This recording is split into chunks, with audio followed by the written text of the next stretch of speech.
Buggers, welcome back to the channel. So today we are going to go ahead and take an inside peek at the new City Living expansion pack by The Sims 4.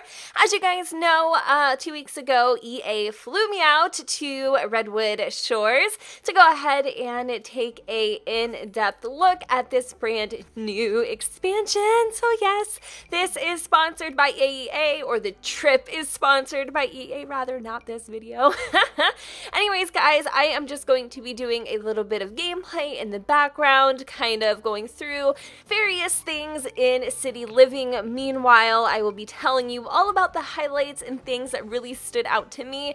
Granted, I only have about 10 minutes or less to share with you all this information, so if I need to put anything else into this video or anything else I really need to get off my chest, I definitely will do so on my website, which I will link down below in case it is necessary. So remember, this isn't everything in City Living, this is just everything that stood out to me. So some of the highlights I want to go ahead and touch on are cast. There are 2 new traits, which I think you can see one of them up there.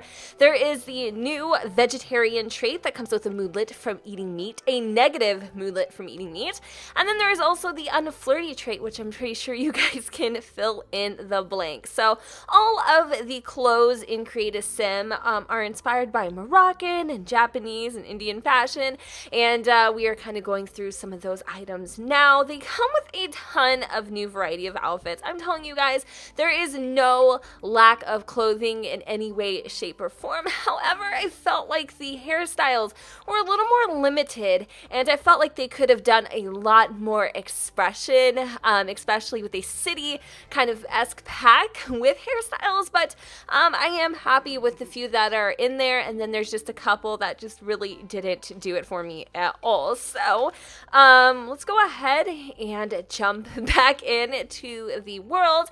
There are 4 districts, I believe. There is the Spice Market, which has cheaper rent and apartments. It's definitely my personal favorite. I think the Spice Market is just so colorful. It's a perfect blend of everything. I would love to live there, even if I had to choose a more expensive place to kind of rent.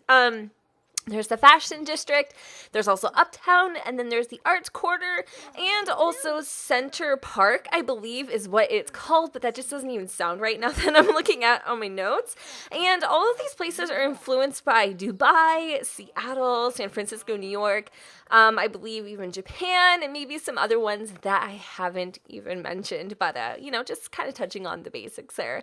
So if you guys are wondering what are some of the new careers, oh my god, I was so excited when I saw what was available, and I only was under the impression that there was 2, but there's actually 3. So we have the new critic career, where we can actually judge food and arts.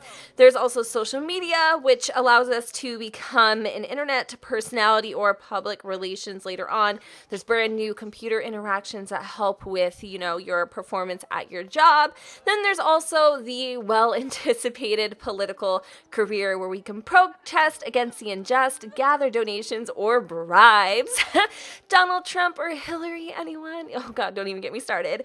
And the branches for that are politician or charity organizer. One of the coolest touches, which you might have seen in the beginning of the video, is that new little notification that allows your Sims to either work from home, or it allows them to go ahead and go to the rabbit hole job force, which I think it's just for these 3 careers.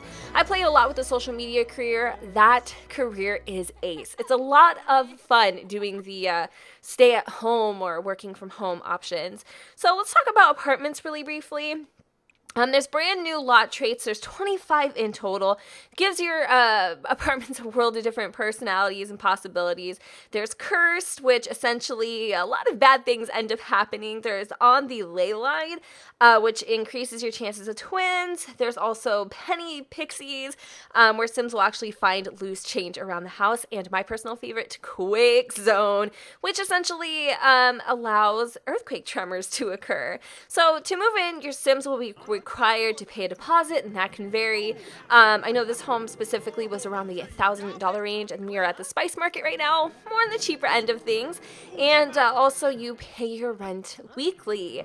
You can visit your neighbors, and sometimes they'll stop by. You can also give your friend or significant other a key, and they will drop by uninvited, event style. So there'll be like a little 2-hour window that will come and go, and they'll just kind of hang out. Then there is the 2 special traits that are actually not included in the list. There's service apartments, which includes maids, and romantic fireplaces, which is a ton of fun. So there's a bunch of stuff in build buy mode, which I'm just going to talk very briefly on. There is musical keyboards, gaming consoles with an array of different options. We have 2 different consoles, one of a lower end, like $3.99, and then there's one for $7.99. You can play online with friends, tournaments, multiplayer, all that fun stuff. We also have some new curved objects, which are like the curved computer, curved TV. We have some new TV stations, 3 total. There's also some cool new gameplay features. I'm running out of time. We have a new death called Puffer Fish, which essentially your Sims can actually buy it at a food stand, learn to make it at home, and serve it. It has to be a terrible quality for your chance at dying at eating puffer fish. There's also 2 hidden skills, which is chopsticks. Over time your Sims will be able to increasingly be able to use the chopsticks a little more efficiently, kind of in real life. There's also a heat tolerance hidden skill that as your Sim, has more and more exposure to spicy foods, they will become more tolerant. You can be invited to different events around the city. Even concerts at warehouses, which are really cool. There's 27 new recipes, might I add, and you can learn how to create those by easily just kind of ingesting them at a local food stand. There's 8 food carts in total. Oh my gosh. And there's karaoke contests every 3 times a week at 8 p.m. We have snow globes, which are a brand new collectible. There are a total of 15 new snow globes, and they have different types of animations and whatnot. There's also the festivals, which I'm sure a lot of you guys are really excited about. We have a whole bunch of new festivals. I'm not sure exactly on the particular tally at hand, but there's GeekCon, where you can take selfies with cosplayers. Then there's the Spice Festival, where you can sample foods, have the spice contest, harvest spices, cow plants, and other rare plants. And then there's the Humor and Hijinks, which you saw a little bit earlier. You basically can check out stand-up performances, pick a side between the mischief and the comedic side, I think it is. There's a fireworks show there, and then last but not least, my personal favorite, the flea market.